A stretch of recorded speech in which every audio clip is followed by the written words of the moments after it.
I'm Eric D'Amato. And I'm a piece of candy. Ooh, a piece of candy. Ooh, a piece of candy.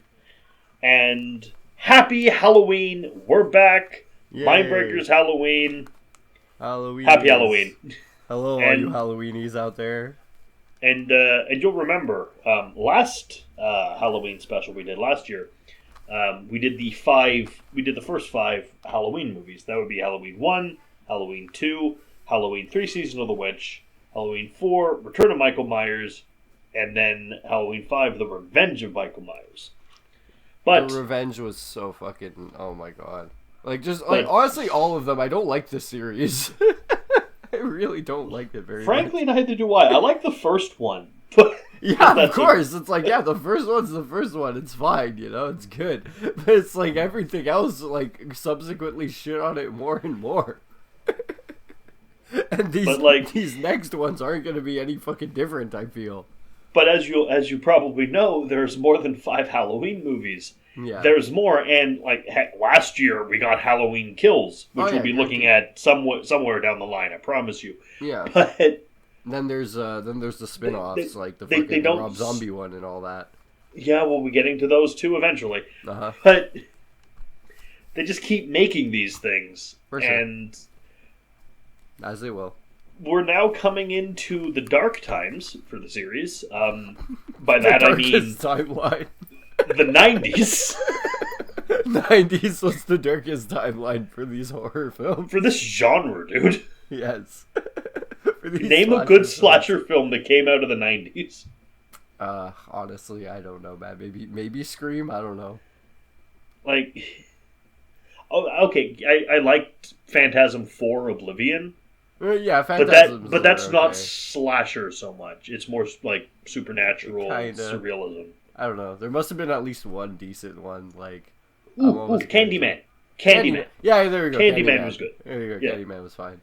That's the one. Yeah, the one. That's the one.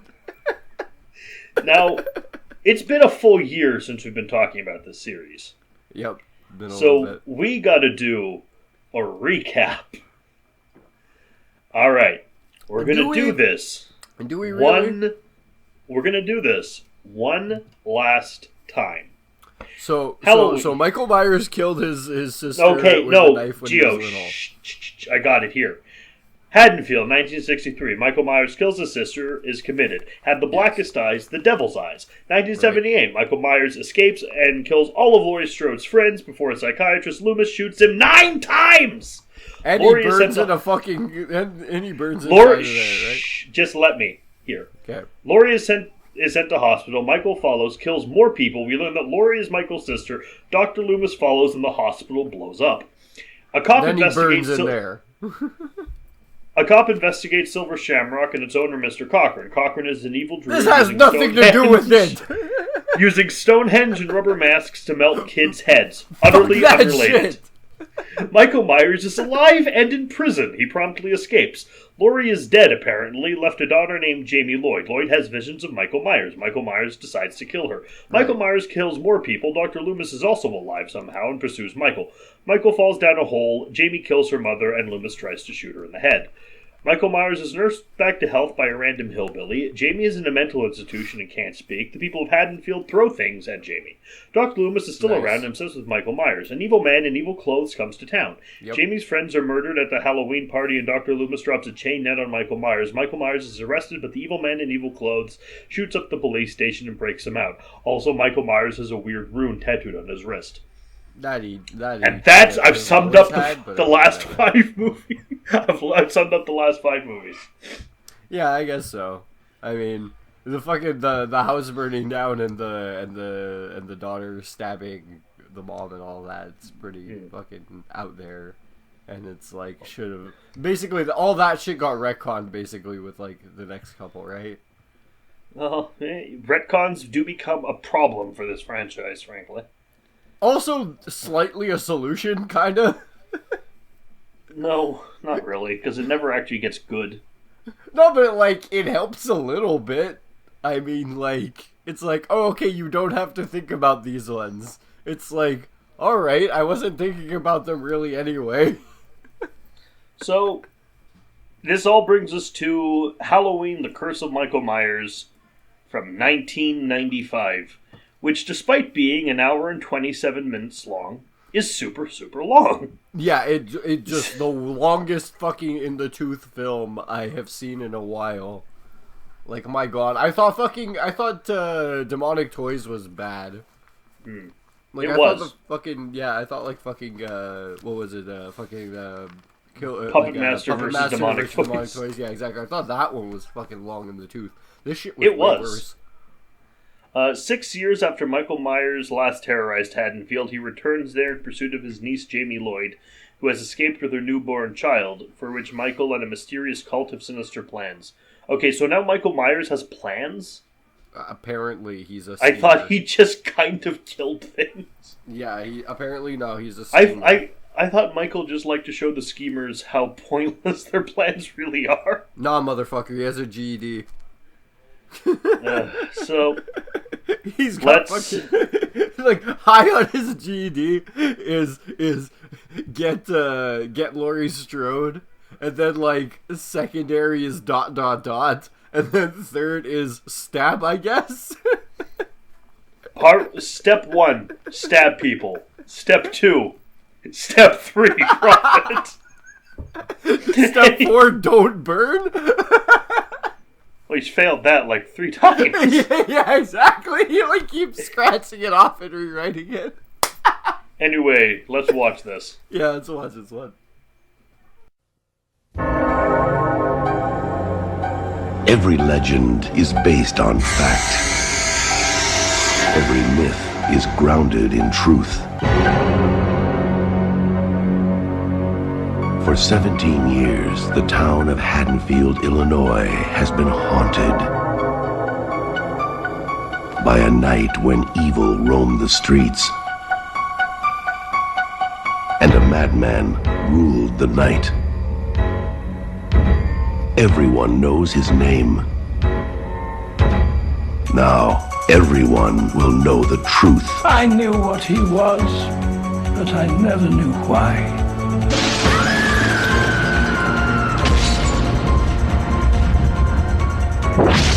Halloween 6, the origin of Michael Myers.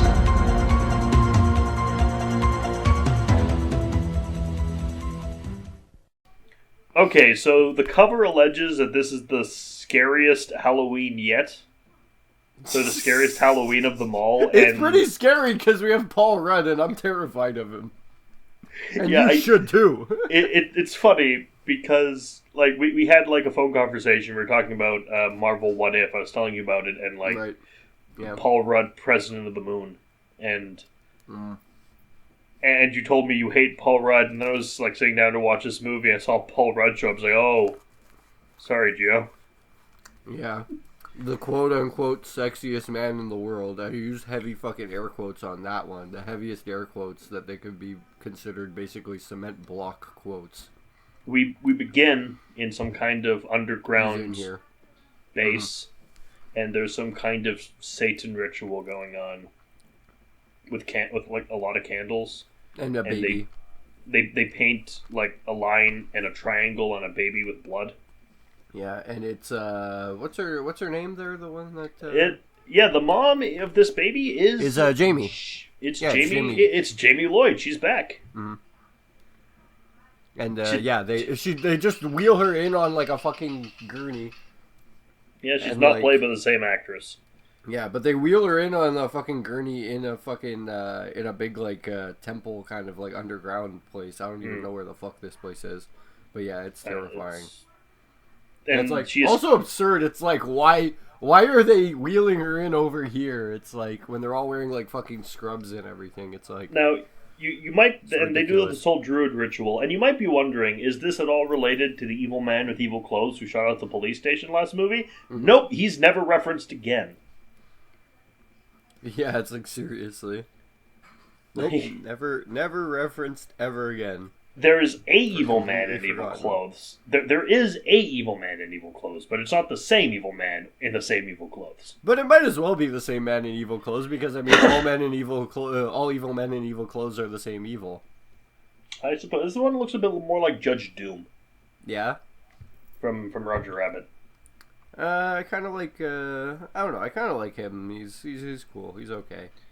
So a nurse helps her escape, so she escapes, but Michael Myers kills the nurse and follows her. Mm-hmm. And there's this whole big chase. She gets a car from a drunk guy, and the drunk guy gets his neck snapped. Yep.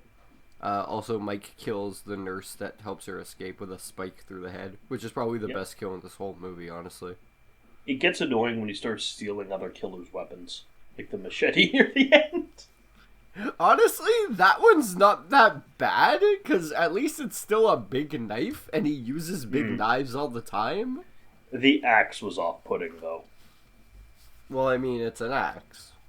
So she hides. She goes to she goes to an abandoned bus terminal. Right. And hides the baby. That she does. So Michael Myers repeats the kill from the last movie where he shoves her onto like some farming equipment and turns it on. Oh yeah. It's like exactly the same kill from the last movie. It basically is, yeah. So now Jamie's dead. I wish I cared. Yeah, honestly, it's like it has zero consequence on pretty much the whole rest of the film. Or the franchise, probably, for that matter. And this is getting into that a thing they used to do they did in 90s slasher films where we need to explain why the slasher does what they do. It's like, we don't care. It's not scary when you know why they're doing it. It's scary when you know nothing about the killer. Like in the first one. Mm-hmm. And there's this little annoying kid who's living with his mother in their grandparents' house. Yeah, right. And being spied on by Paul Rudd through a telescope as he changes. Yeah, it's what's her name? Fuck. I think it's Kara Strode. Yeah, and she's there with her parents, and the boy is obviously her son, and her parents, she's there with also her brother. I've decided her parents, because of scenes that happen with them, are Fred and Velma from Scooby-Doo. Yeah. Her brother's name is Tommy. He's a little bit of a delinquent. No, he's not. That's not his name. No, it's Tommy. No, that's Paul Rudd. Paul Rudd is Tommy. Oh. Yeah, true. Yeah, Timmy. Because Tommy Doyle, played by Paul Rudd, is the kid with the jack-o'-lantern from the first movie. Yeah, that's true. Grown up now. That's Tommy Doyle. You're right. Her son, though, her son's name is Danny. And there's a lot of there's a lot of Y names, like Jamie. He's having Danny, visions of an evil man in evil clothes, the wise man in his room. Yep. Doesn't really go anywhere. Not really. It's just there's an argument. He hears the voice and an old lady later. I think her name is like Mrs. B or something. She ends up like saying like, "Oh yeah, he hears the voice too. You know who else heard the voice, right?" Yeah. Mikey. Oh, there's a radio talk show that was called into by Jamie, and listening to this is a very, very drunk Donald Pleasance. He lives in a house just full of booze. Yeah, that he does. And he hears about Jamie, so he's back involved. But he's having like this. You remember in The Dark Knight Returns, there's that scene between Bruce and Commissioner Gordon talking about the old times. He's having a talk like that with a guy called Dr. Wynn. Yeah, basically, it's like, oh hey, like it's true. Like Loomis has been hiding up in the country, and he just like pops in to visit him, I guess, for no fucking reason. And he's Wynn's, like, oh yeah, remember the good old days?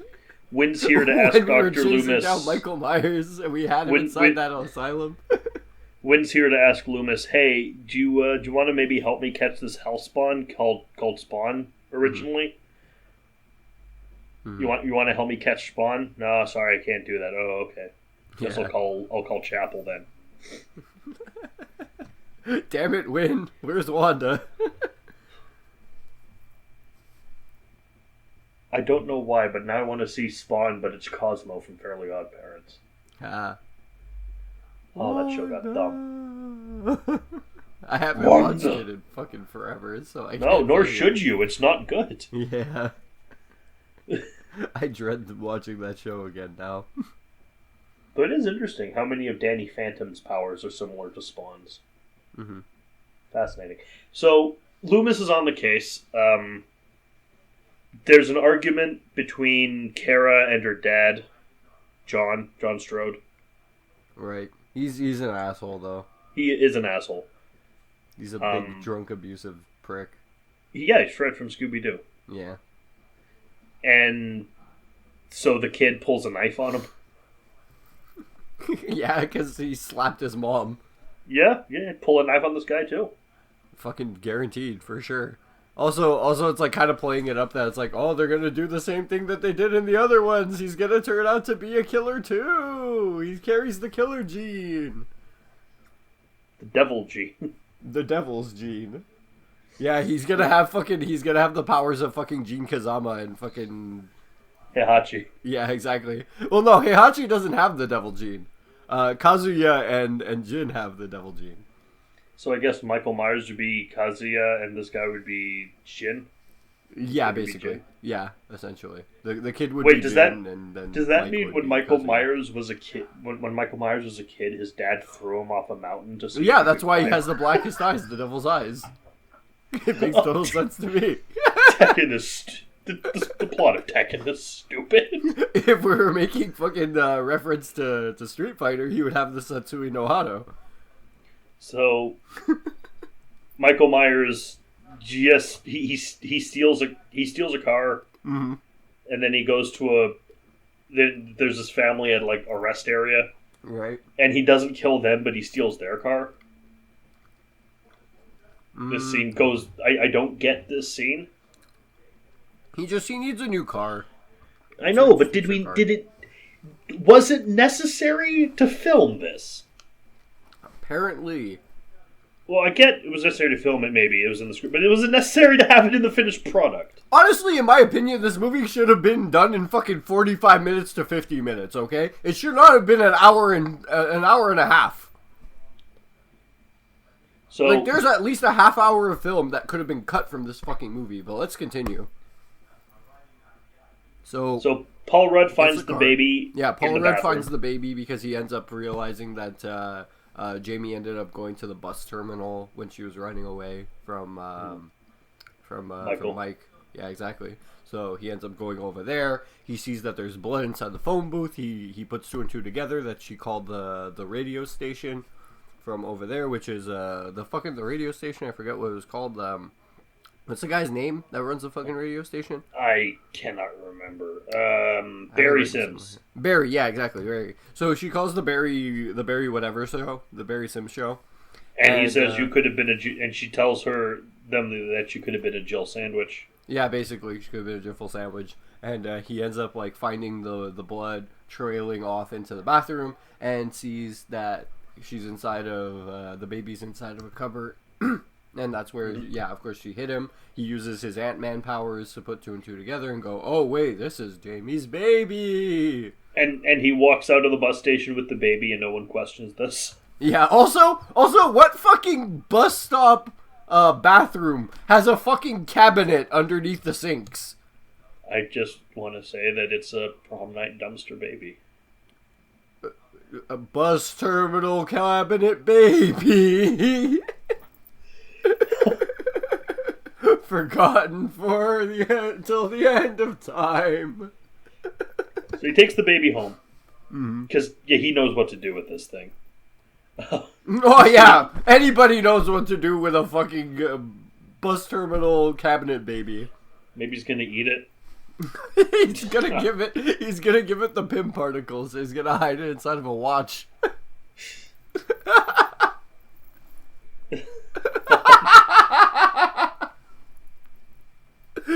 What happened here? Nobody will know. So Let's see him get it inside the watch.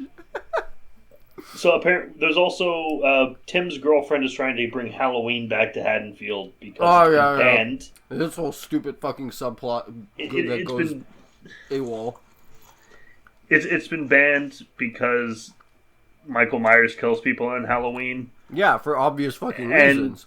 But hey, Michael doesn't care if you're celebrating Halloween or not. Yeah, he doesn't give a fuck. It's still October 31st. And yeah, he's still like, oh yeah, it's time for me to go kill people now. Oh, look, here I go, killing again. Yep. What time is it? It's stab o'clock. Yeah, exactly. So... That's all he gives a fuck about. Loomis finds out that people are living in the old Myers house. He's like, I go away for 5 minutes and people... Jeez. Alright, hey, you gotta leave that house. Well, I mean, it was so long ago. But... And it's prime real estate. Like he says later, it's like, yeah, Tommy's like, yeah, it's good bones in that house. Very, very good wood. Like, it's a what's fine her name? house. The mom, she gets, not Kara, but her mother, the washing machine floods the basement. Mm-hmm. So she goes upstairs, gets a call from Loomis, calls her husband, telling him that she's taking the family and leaving because of Mr. Murder Myers. Yeah, pretty much. He's like, yeah, it's not safe in that house. But then Michael Myers shows up, and we get what could have been a really cool scene, because there's a chase through the house, and then there's the sheets hung up in the laundry. Uh-huh. And I saw potential for a really good suspenseful chase in the hung up laundry. They've done that before in other movies, though. I know, but it not works. Before this, but yeah. Well, yeah, they've done it before, but you know what the thing is about it? It always seems to work. And Yeah, it's suspenseful. Usually. And this movie needed suspense, it had none. You're right. It kind of. I don't want to compare this to the first movie because that's just unfair. Oh. But in the first movie, there was the escape at the beginning, Mm-hmm. and then basically nothing happened for an hour. Right. But it did not feel like that, and it was building suspense and getting tense and tense. And when Michael Myers finally killed someone, it was like, oh! And this happens almost immediately. It doesn't mean anything. And it was usually in kind of an interesting way. Yeah. In this one, they're just kind of dead, and then we cut away, and we don't even get to see what becomes of the body until maybe 10 minutes later. Which is another problem with the runtime, honestly. Tim and his girlfriend are at this Halloween party, and Barry Sims shows up without pants. Yeah, it's a big rally at the college or whatever. Barry Sims, he has no pants and he's an asshole. Yeah, exactly. He's trying about barking like a dog. Yeah, it's he's trying to dress up like a flasher. Yeah, because he's gross like that. It's a freak. He has an interview with Tommy and his girlfriend, and he's like Timmy. She's like Jimmy, whatever. Tommy's Doyle. Tommy is Paul Rudd. Yeah, I keep getting them confused. Whatever. Anyways, so yeah, he has an interview with them, and he goes. She's telling him oh yeah, that house that my boyfriend lives in, it used to be Mike Myers' house, and it's Tim's like, wait, what? Yeah, he's like, yeah, it is, totally, yeah, for sure. No one told me this. And he, Barry's like, are you on crack? It's like, you're probably, hey, she's probably really good in the sack, huh? She probably wears, crotchless panties and barks like a dog when she's in the sack, huh? I do appreciate hey, how about you and me, you know? I do appreciate that as soon as he leaves, Tim's like, okay, I'm sorry, I did not know he was this much of an asshole. Yeah, exactly, for sure. But it's no, it's their only hope of getting Halloween back in Haddonfield, so they're like, whatever, we'll bear with it. How about we move the show over to the Myers house? How about we do that, huh? I'll meet you over there in 20 minutes, you know? So they go there first, set up a lot of candles and have sex. Exactly, and then while they're doing that, Barry goes to the Myers. van, and it just happens to be Mike Myers' van, and he gets stabbed in the back of it. Oh, Paul Rudd is living in a boarding house right now. Uh-huh. And he has the wall with the needles and the strings about Michael Myers. The conspiracy board. He has that for Michael Myers. The Yeah. landlady apparently doesn't have very good hearing, but we have another addition to the movies they're watching in the Halloween franchise collection. Yeah, Mrs. B, the crazy bitch. Mrs. B. She's watching probably the best movie they've shown so far, the silent Lon Chaney version of Phantom of the Opera. Oh yeah, I've seen that. That is such a good movie. Uh-huh. Better than his Hunchback of Notre Dame, in my opinion. The best Hunchback of Notre Dame is Charles Lawton. Uh-huh. I think that Yeah, guy, the Phantom of the Opera dude, was actually one of the inspirations for Joker, I think. Just the Lon Chaney? Maybe it's possible. I know he was inspired by the silent movie The Man Who Laughs, based on the Victor Hugo novel. Right, yeah. I don't know if that was Lon Chaney, though. No, but it was like kind of a bit of both of them, but whatever. Yeah, so they go over to the house and yeah, like they see Mrs. B, and Mrs. B starts talking to About she starts talking to Danny about the voices and all that. I yelled at them. A scene comes up where I yelled at the movie because Paul Rudd looks up the mark that's on Michael Myers' wrist. Right. Oh, he's killed the dad now. He's killed John Strode with electricity. Oh yeah, he slams him into the fucking the power box and his head pops. Yeah, it just explodes. This is like a kill from the Punisher game. It's oh amazing. Yeah, for sure. Yeah, guaranteed. He left him in the interrogation zone for too long. Yeah.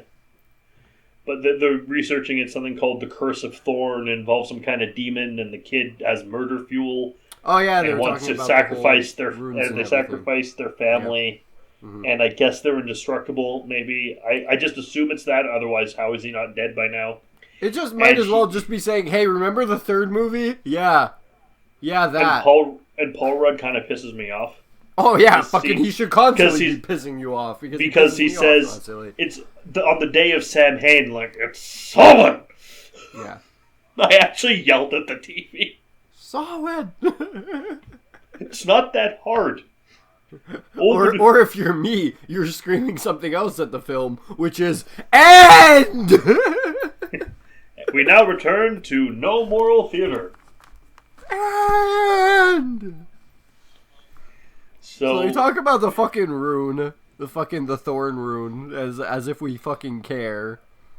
And then he also says something that annoys me. It's like runes. They were used by the ancient peoples as like a pre-alphabet. They're used to like do rituals and stuff. Like they were used in rituals, but you know what else they were? The alphabet. Exactly. They're not inherently mystical. That's just what letters were. Yeah, exactly. Like, you know what fucking spell books were written in? Runes.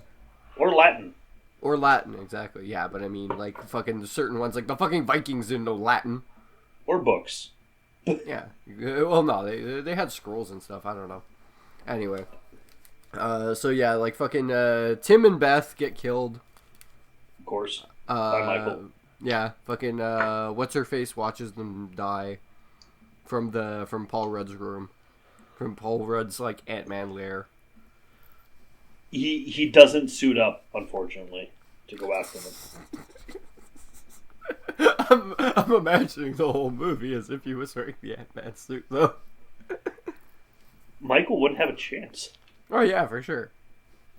Though, to quote Aquaman's rousing song of heroism, shrinking's a power, but it's kind of sad. Which is why Paul Rudd is very sad. He's a very sad man. He walks a lonely road, the only road that he has ever known. I have not seen shrinkage.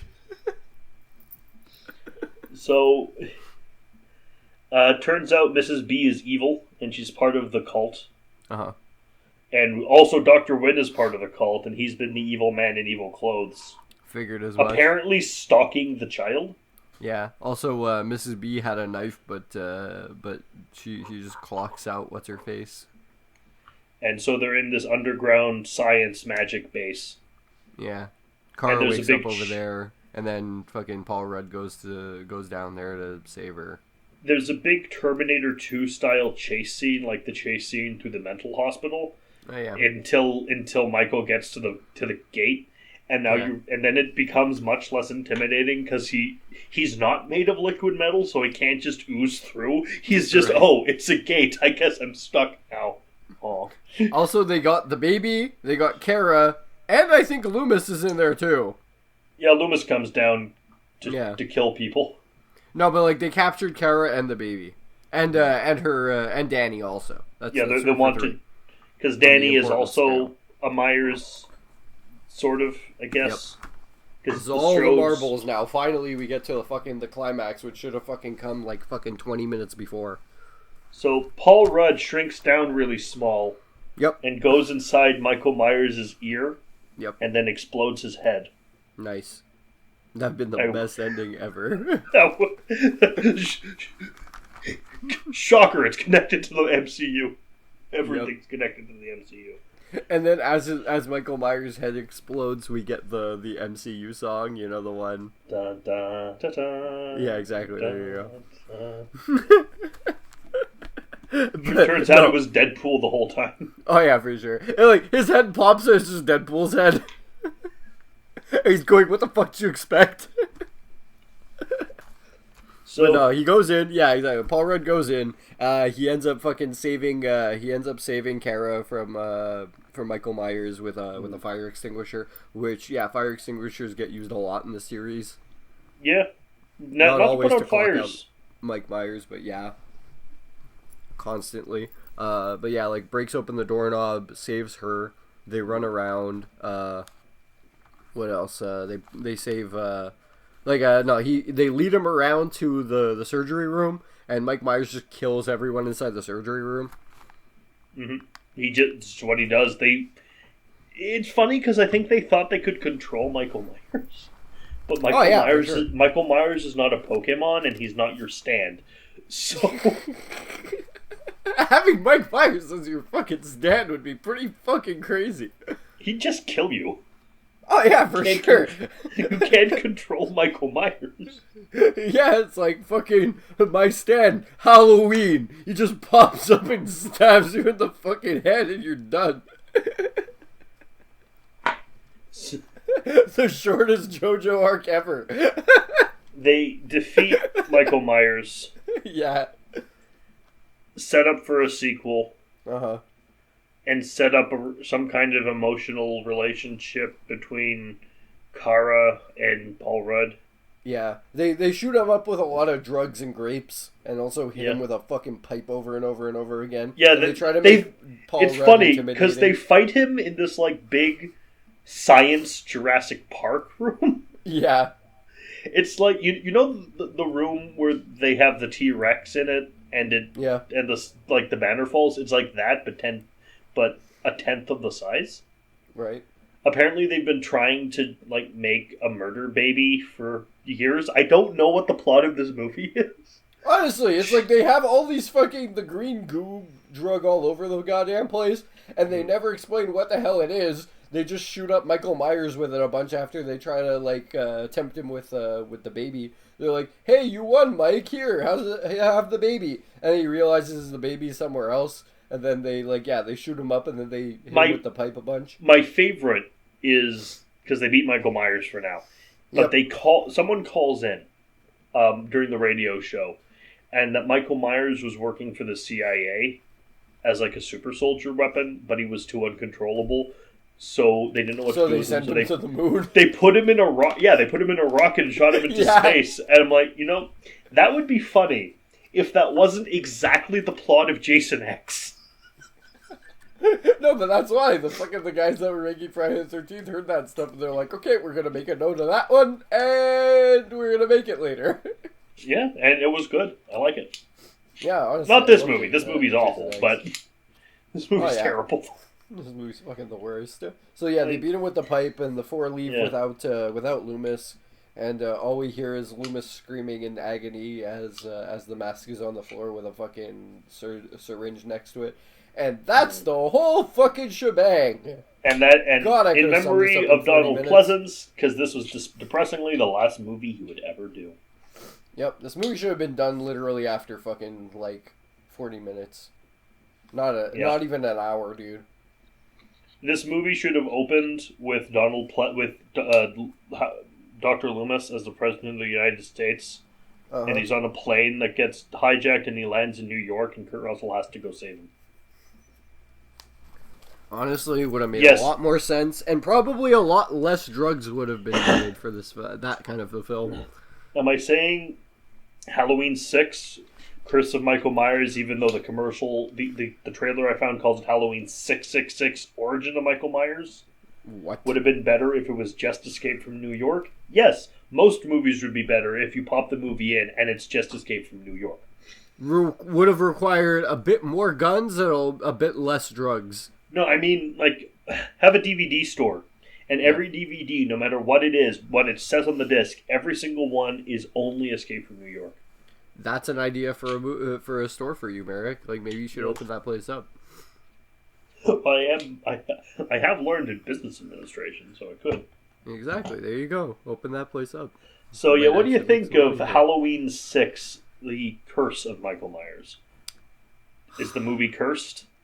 Do you curse No, the it's movie? just fucking garbage. It's a fucking... This movie's a prom night dumpster baby of a film. I curse this movie's existence. Fuck you. Fuck this film. We Fuck forgot, everybody involved with it, especially Paul Rudd. The mother... Yeah, Kara. her mother. Oh, yeah, that one. She loses her glasses while in the Michael Myers chase, which is why I called her Velma Dinkley. I lost my glasses. Jinkies, I can't see a thing without my glasses. I wish I didn't have to see this film. I wish I wore glasses so I could take them off and not have to watch this film. You know, John Carpenter was only really involved in the first and third movies, which is probably why they're the only good ones. So, Oh, yeah. Oh, yeah, for sure. Because this is directed by Joe Chappelle. I can make Written so by many jokes. Deborah Hill. She came up with the characters, and John Carpenter, who came up with the characters. Neither one had anything to do with this movie, unfortunately. What do you give this? God damn it, Bobby. I just fucking... It's a prom night dumpster baby of a film, dude. It's just straight up shot full of drugs and grapes. That's your review? It's a fucking prom night dumpster baby filled up with drugs and grapes, and honestly, it should have gotten Blue Spike to death. Should have gotten the fucking the script for this film shoved so far up his ass that fucking Chris Chan's going, damn, that's fucking pretty hardcore. I don't think I can top that. I don't think I can either comprehend or top that rating. Yeah, So and I'm Paul just gonna- Rudd's ass should have been the one that got shoved up. I'm just going to tell y'all that next week, this series still refuses to die. So we're going to be back with more Halloween. And It will never end. and Don't you? Don't you know, David? Nothing ever ends. and See you next week.